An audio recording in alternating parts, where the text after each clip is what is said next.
የሥራ ዘመኑ ሶስተኛ የ100 ቀናት የመንግስት ስራ አፈጻጸም ከ9 ወራት አጠቃላይ አፈጻጸም ጎን ለጎን ጠቅላይ ሚኒስትር አብይ አህመድ በተገኙበት ተገምግሟል።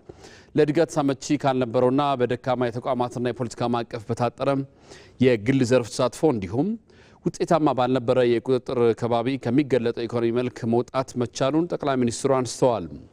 የግሉ ዘርፍ ደካማ ውድድር ውስጥ ነበር ያሉት ጠቅላይ ሚኒስትር አብይ አህመድ በመንግስት ስር የነበሩ በርከት ያሉ ቁጥር ያላቸው ንግድ ተቋማትም ከፍ ባለ የዕዳ ሸክም ተዘፍቀው ከአቅም በታች ሲንቀሳቀሱ ነበር ብለዋል።